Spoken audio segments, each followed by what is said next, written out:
तो चलिए हम अपना क्वेश्चन स्टार्ट करते हैं। तो जैसे ये हमें चीजें दी हुई है, ये मैंने डायग्राम बना लिया है। इसमें हमें दिया हुआ है एंगल ए ओ सी। यहाँ पे एक बात ध्यान रखना है कि जब भी हम रिप्रेजेंटेशन करते हैं एंगल का, तो उस एंगल को हम बीच में लिखते हैं। जैसे यहाँ पे एंगल ए ओ सी की बात हो रही है, तो एंगल ए ओ सी इस वाले एंगल, ठीक है, इस वाले एंगल का सम प्लस एंगल बी ओ ई इस वाले एंगल का सम हमें दिया हुआ है 70 डिग्री, और एंगल बी ओ डी हमें दिया हुआ है 40 डिग्री। ये मैंने लिख लिया 40 डिग्री। हमें फाइंड करना है एंगल बी ओ ई। यहाँ पे हमें इस वाले एंगल को बताना है कि ये कितना होगा, क्योंकि अभी हमें इनका सम दिया हुआ है, हमें इस एंगल की वैल्यू निकालनी है। और रिफ्लेक्स एंगल सी ओ ई हमें निकालना है। रिफ्लेक्स एंगल मैंने आपको बता दिया है, जैसे यहाँ पे ये सी ओ ई है, मैं इसको यहाँ डायग्राम बना के दिखा देती हूँ। जैसे ये हमारा सी ओ ई, तो रिफ्लेक्स एंगल जो होता है वो 180 डिग्री से बड़ा और 360 से छोटा होता है। तो आप समझ सकते हैं कि जो जैसे ये लाइन है ना, तो मैं एक आपको समझने के लिए इजी वे में बता देती हूँ कि आपको दिख रहा है ना, ये लाइन यहाँ पास पास है, तो ये एंगल तो छोटा होगा, और ये जो इसका पीछे वाला एंगल होगा, ये वाला, ये एंगल बड़ा होगा। तो इस पीछे वाले एंगल को ही हम बोलेंगे रिफ्लेक्स एंगल। ठीक है, ये मैंने आपको इजी वे में समझा दिया कि जहां लाइन पास पास है वो एंगल छोटा होगा, तो उसके अपोजिट जो एंगल होगा उसको बोलेंगे हम रिफ्लेक्स एंगल। ठीक है, तो ये वाला एंगल हमें निकालना है। दिया हुआ है एंगल ए ओ सी और एंगल बी ओ ई 70 डिग्री। आप मुझे एक चीज बताइए, ये ए बी एक लाइन है, मैंने आपको समझाया है कि जब भी कोई लाइन होती है उस पर बना हुआ पूरा एंगल कितना होता है, 180 डिग्री। जैसे यहाँ पे ए बी जो लाइन बनी हुई है, ये ए बी लाइन बनी हुई है, तो इस पे बना हुआ पूरा एंगल कितना होगा, 180 डिग्री, क्योंकि स्ट्रेट एंगल है और किसी भी लाइन पे बना हुआ एंगल 180 डिग्री होता है। तो यहाँ पे आप ध्यान दीजिए, ये एक लाइन बनी हुई है ए बी, इस पे इस वाले एंगल का, ये 3 एंगल बने हुए हैं। ये वाला एंगल, इसको मैंने 1 लिख दिया, इसको मैंने 2 लिख दिया, इसको मैंने 3 लिख दिया।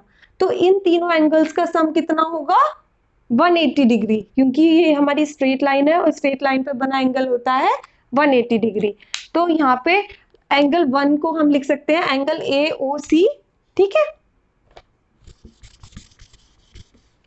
Plus angle C O E plus angle E O B, क्योंकि हम एंगल को हमेशा बीच में लिखते हैं, इज इक्वल टू 180 डिग्री। काम कीजिए, इसको आप बी ओ ई लिख लीजिए, B O E is equal to 180 degree. ठीक है, तो ऐसे भी लिख सकते हैं angle A O C plus angle B O E, मैं इसको इसके साथ ले आ रही हूं, plus angle C O E is equal to 180 degree. मैंने कुछ नहीं किया है सेकंड लाइन में, मैंने बस एंगल ए ओ सी और एंगल बी ओ ई को एक साथ लिख लिया है और इसको इधर पीछे लिख दिया है। ठीक है, अब यहाँ पे हमें इसकी वैल्यू गिवन है। देखो क्वेश्चंस में दिया हुआ है angle A O C plus angle B O E is equal to 70 degree, तो इसकी वैल्यू हम क्या रख सकते हैं, 70 डिग्री। यहाँ पे मैं इसकी वैल्यू लिख लेती हूँ 70 डिग्री।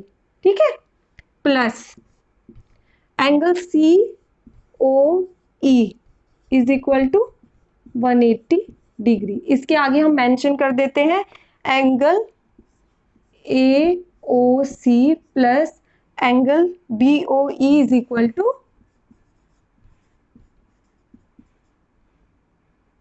70 डिग्री, ये हमें गिवन है।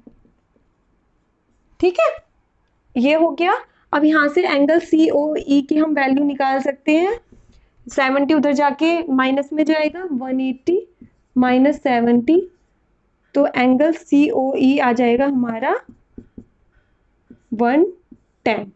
ठीक है, लेकिन ये हमारा, हमें उसमें पूछा है reflex of C angle C O ई।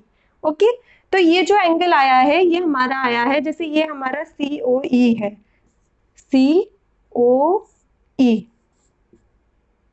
तो ये जो वैल्यू आई है ये हमारी 110 इसकी आ गई। ठीक है, रिफ्लेक्स एंगल होता है हमारा 180 से बड़ा और 360 से छोटा। तो रिफ्लेक्स एंगल निकालने के लिए हम क्या करेंगे, एक पॉइंट आप और याद करेंगे कि जब भी हम किसी पॉइंट की बात करते हैं, किसी जैसे ये पॉइंट है तो इसके चारों तरफ बना एंगल होता है 360। ठीक है, किसी भी पॉइंट के चारों तरफ बना हुआ एंगल होता है 360। तो यहाँ पे इसके ये हो गया 110, तो हमें ये एंगल निकालना है और हमें पता है कि किसी भी पॉइंट के चारों तरफ बना एंगल होता है 360। तो हम रिफ्लेक्स एंगल निकालने के लिए रिफ्लेक्स एंगल ऑफ COE इसको 360 में से माइनस कर देंगे, 360 माइनस 110। आप ये चीज हमेशा याद रखोगे कि जब भी हमें किसी भी एंगल का रिफ्लेक्स एंगल निकालना पड़े तो उसको 360 में से माइनस करना है। ठीक है, तो इसको 360 में से माइनस कर देंगे तो ये आ गया आपका 250 डिग्री। ठीक है, तो reflex angle of COE is 250 degree. इसको हमने निकाल लिया है, ये आया है हमारा 250 डिग्री। अब हमें निकालना है एंगल BOE। ठीक है, एंगल BOE निकालने के लिए हम बात करेंगे लाइन CD की। ठीक है, आप फोकस करेंगे इस लाइन पे, एंगल BOD निकालने के लिए आप फोकस करेंगे इस लाइन पे। तो ये लाइन हमें दी है, मैं इसको यहाँ ड्रॉ कर दे रही हूँ दोबारा से जिससे आपको समझ आ जाए। एक स्ट्रेट लाइन है और स्ट्रेट लाइन में मैंने आपको बताया कि स्ट्रेट लाइन पे बना हुआ पूरा एंगल कितना होता है 180 डिग्री। तो मतलब ये पूरा एंगल कितना होगा 180 डिग्री। आया समझ, क्योंकि ये एक स्ट्रेट लाइन है, स्ट्रेट लाइन पे बना पूरा एंगल होगा 180 डिग्री। अब ये एंगल पूरा किस किस से मिलके बन रहा है, इसको मैं हटा रही हूँ। ये एंगल हमारा पूरा किस किस से मिलके बन रहा है COE, एंगल COE प्लस इस वाले एंगल से मिलके बन रहा है। ठीक है, ये पूरी स्ट्रेट लाइन है, इस पे एंगल एक तो इससे एंगल, ये एंगल मिलके बन रहा है, एक ये एंगल मिलके बन रहा है, प्लस एंगल EOB प्लस एक ये एंगल मिलके बन रहा है एंगल BOD, और इन सब का सम कितना होगा, लाइन पे बना हुआ एंगल 180 डिग्री। तो हमें निकालना है एंगल, इसको आप BOE लिखिए क्योंकि वहां पे BOE लिखा हुआ है, एंगल BOE। ठीक है, angle COE plus angle BOE plus angle BOD is equal to 180। ठीक है, ये मैंने BOE इसलिए लिख दिया क्योंकि हमारा, हम EOB भी लिख सकते हैं, बस हमारा एंगल बीच में लिखा हो, बट मैंने इसलिए लिख दिया क्योंकि आप कंफ्यूज हो जाते हैं, इसलिए मैंने यहाँ BOE लिख दिया। ठीक है, अब हमें एंगल COE, आपको याद होगा एंगल COE मैंने अभी निकाला था, आया था हमारा 110, तो COE की जगह हम रख देंगे 110 प्लस एंगल BOE, BOE की जगह हमें निकालना है तो कुछ नहीं रख पाएंगे, प्लस एंगल BOD, ये हमें गिवन है 40 डिग्री इज इक्वल टू 180। तो इसको ऐड कर देंगे, angle BOE plus 150 is equal to 180 degree. ठीक है, अब यहाँ से एंगल BOE की वैल्यू आप निकाल सकते हैं। कैसे निकालेंगे बताइए, आपको वहां बोलते रहना है वरना आपको क्लास बोरिंग लगेगी, तो जब भी मैं कुछ पूछूंगी आप वहां से आंसर देंगे।